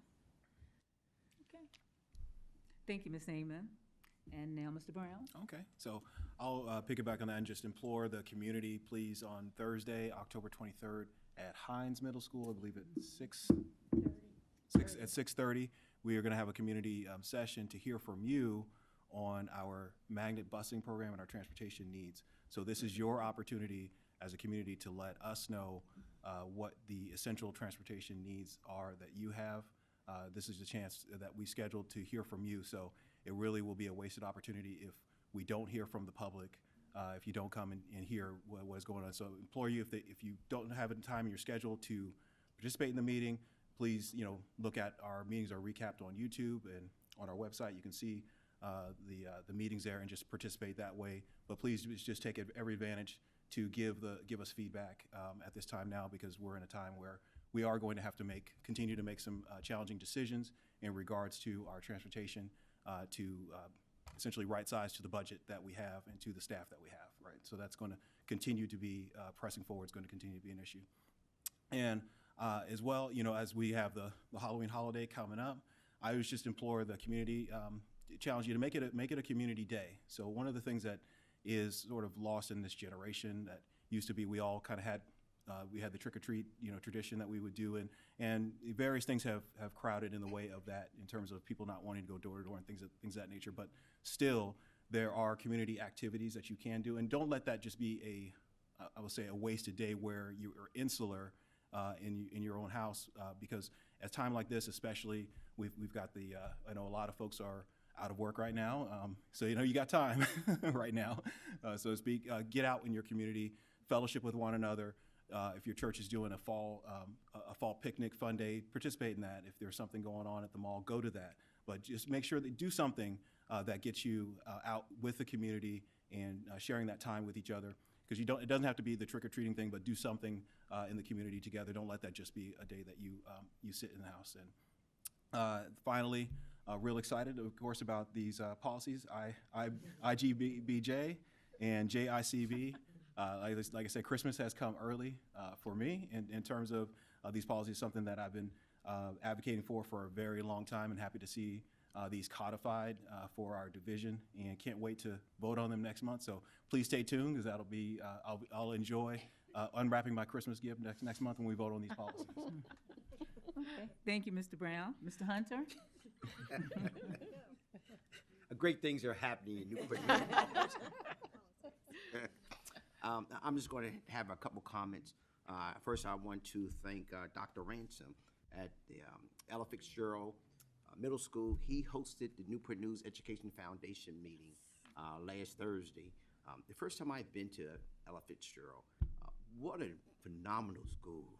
I thought it was a musical school. Man, wow. Just want to, the students were fabulous. They are approaching to be a blue ribbon school. I mean, he has completely, I don't want to brag on anyone, but he has turned that school around, or have moved that school up tremendously. So I want to shout out to him and his whole staff and all the students to go there as well. I want to say thank you for that. And if you don't know about the Newport News Education Foundation, I guess I've been on that board for quite some time. We're really one of the fundraising arms of the school district. We raise money for small teacher grants that we give out every year. We've had a golf tournament, and we're going to have another one again. We have Salute to Success. So if you had a student who was invited to those events, and now we've also included those who are getting the CTE awards, who if they got 3 or 4 or 5 awards, they're also recognized. So again, Newport News Education Foundation, I'm going to make a purpose this year to kind of get us more on track, to get us out and open, and to let us know that there is a fundraising arm of the school district that will help, provide scholarships, and we do provide scholarships and grants to our teachers. Thank you, Mr. Hunter. Ms. Searles Law? So I'll just piggyback off from Mr. Hunter that we also have the LEP scholarship for students. And that is an opportunity for a student to get funding to go to school, but then to come back here and teach. And that is just phenomenal. And some of the winners that we've had over the years are just amazing, and have contributed nicely. The policies that we're looking at, I got excited. Mr. Brown's energy was like, oh my gosh. But I got excited along with him, because what I realized is that the fight that has occurred for some of those things to be for the state have already happened in our division.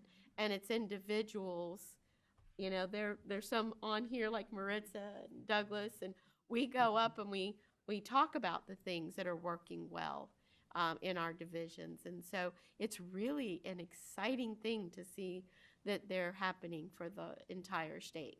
We don't want unfunded mandates, but we do want opportunities for all of our students.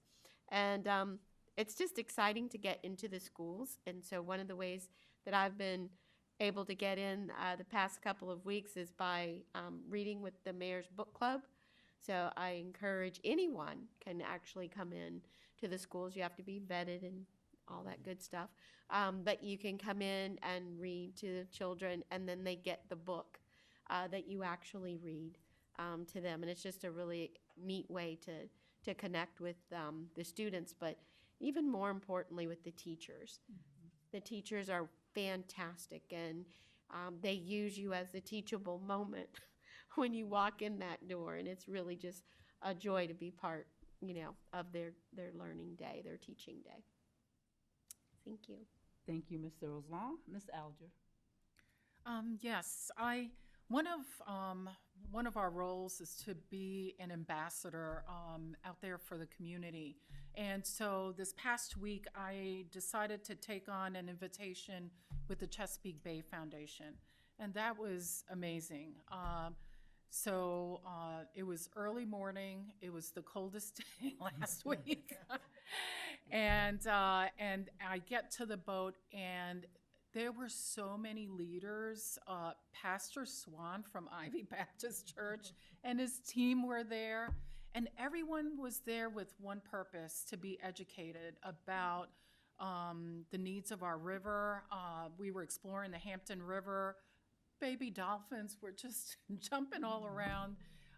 Looked at Oyster Reef, and my reason for being there as a school board member was to see the value of the education that we have out in the community, and also the partnerships that we have in our schools.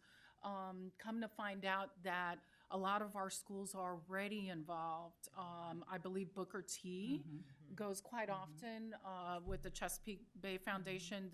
The kids take trips out there on the river, and I'd like to see more of our members of our community all around to definitely take advantage.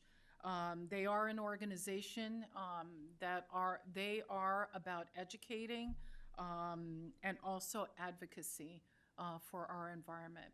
So I want to do a big shout out to them, and thanking our team over here for allowing me the opportunity to be a part of that. Thank you. Okay. Thank you, Ms. Alger. So I'll be fast. I'm just gonna touch on a couple of things. Just riding throughout the community, I passed several sporting events at different schools. So I didn't realize it was National Coaching Day, but I want to say thank you to every coach, every club sponsor, every middle school sport, and every parent and staff member that comes out and support those children.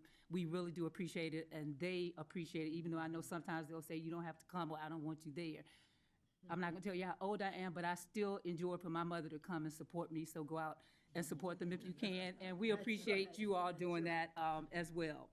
Mrs. Harris and I did attend the PTA meeting with the other Newport News schools, and Ms. Nordine and the PTA, they're knocking it out of the park. The numbers are steadily rising. If you're not a member, please make sure you can join at any school, and you can join online, but they're doing great things, and we really appreciate our PTA. Mr. August Bullock, who was a great supporter of Newport News Public Schools, we extend condolences to his family. He started his career in Newport News, but he ended he worked at schools throughout Virginia, but when he retired, he came back to Newport News, and he served on 2 strategic planning committee meetings, our diversity and inclusion committee, and I believe it was maybe 2 more, but we're gonna miss him, and we just wanted to let his family know we appreciate his support of Newport News Public Schools. So I'm gonna end up with the community transportation meeting on Thursday. Again, it's 6:30 at Hines Middle School. I shared with you all at the last meeting that I had to take my great niece to school because when I pulled up to the bus had already closed and it was ready to go, and they cannot reopen the doors and let you in and that type of thing. And I promised that she was not going to be late again. I was not going to miss the bus again. Well, we missed the bus again. So I had to take her to school. And again, I'm pointing out Carver because that's where she attends school. So as I sat in the line, I said, okay, I'm not gonna walk her in this time, I'll get in the car line. A well-oiled machine, just a well-oiled machine. So I wanna thank all the staff at every school for what you do to get our kids into the building. I wanna thank all of the parents that drive their children to school every single day and pick them up every day, because it did make a difference in our transportation in Newport News Public Schools, and I'm sure they'll share a little bit more of that at the community meeting. So thank you so much to our parents. Again, I want you to know we really appreciate you, and those staff members that are out there directing, and it's been wonderful weather, but I've been there, so you're gonna be out there in the rain and the cold, and I know it doesn't feel good, but I want you to know we see you and we appreciate it. So that's all I have to say. This meeting is adjourned. Thank you.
Is sitting against this rich woven tapestry, marvelous interweaving of these shapes, all of which